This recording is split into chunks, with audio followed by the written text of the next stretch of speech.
तर आपण इथे फ्लुइड मेकॅनिक्स मध्ये वेगवेगळ्या टाईपचे जे फ्लो आहेत ते इथं बघणार आहोत. तर steady flow, unsteady flow, uniform flow, non uniform flow, laminar flow, turbulent flow, compressible flow, incompressible flow. तर ह्या टाईपचे आपल्याला फ्लो बघायला मिळतात. आता स्टेडी फ्लो म्हणजे काय? The fluid properties, velocity, pressure, density at a given point do not change over A time और विथ रिस्पेक्ट टू टाइम. याचा अर्थ काय की जी येलो कलरची दिसते ही पाईप आहे आणि याच्यामध्ये ब्ल्यू कलर म्हणजे एक वॉटर म्हणजेच फ्लुइड फ्लो होत आहे.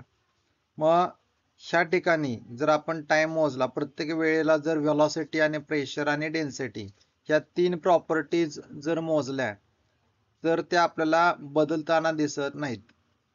अशा टाईपचा जो फ्लो आहे त्याला आपण म्हणतो स्टेडी फ्लो. अनस्टेडी फ्लो त्याच्या विरुद्ध आहे.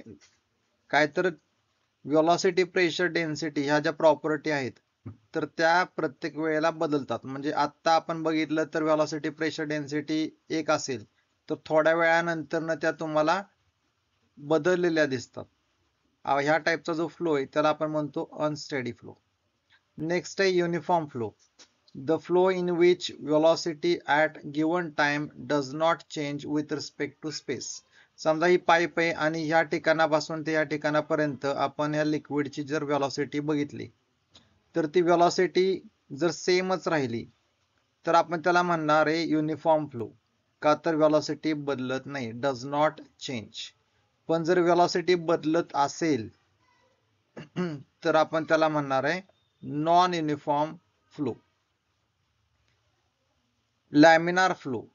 The flow in which fluid particles moves in streamline or well-defined path or does not cross each other. म्हणजे काय? तर इथं बघा, ही एक पाईप आहे, ह्या पाईप मधनं ऑइल फ्लो होत आहे.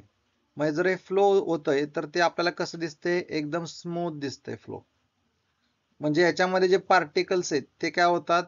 तर एका स्ट्रीमलाईन न जातात. फॉर एक्झाम्पल, समजा ट्रॅफिक आहे आणि ट्रॅफिक मध्ये फोर व्हीलर उभ्या आहेत आणि ट्रॅफिक हळूहळू काय होतंय? सुटायला लागलेलं आहे. तर ट्रॅफिक मध्ये ज्या फोर व्हीलर आहेत ते एकामागोमाग एक अशा जातील.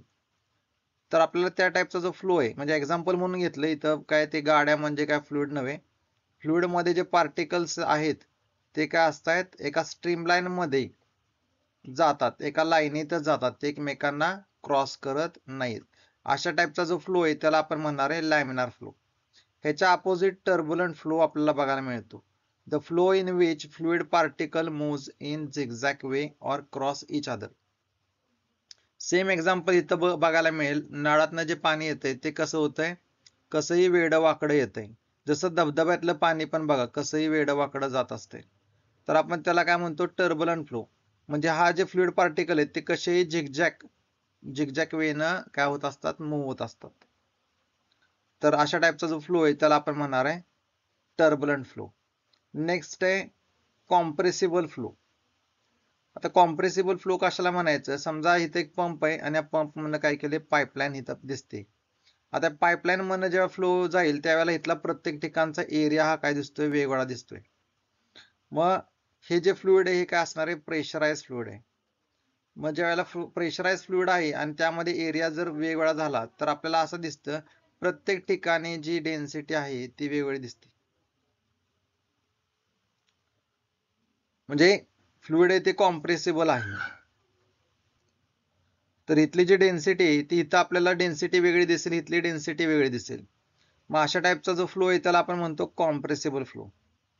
The flow in which density does not constant. Incompressible म्हणजे काय? की डेन्सिटी आपण कुठेही मोजली तर आपल्याला काय दिसते? सेमच दिसते. अशा टाईपच्या फ्लोला आपण म्हणतो इनकॉम्प्रेसिबल फ्लो. आता नेक्स्ट ह्यात एक राहिलेला आहे रोटेशनल फ्लो आणि इरोटेशनल फ्लो. रोटेशनल फ्लो म्हणजे काय? की समजा ही एक स्ट्रीम लाईन आहे आणि स्ट्रीम लाईन वरनं जे पार्टिकल जाणार आहेत ते काय होतात? स्ट्रीम लाईन मधनं जातानाच स्वतःभोवती गोल गोल फिरत जातात. अशा प्रकारचा जो फ्लो आहे त्याला आपण म्हणतो रोटेशनल फ्लो.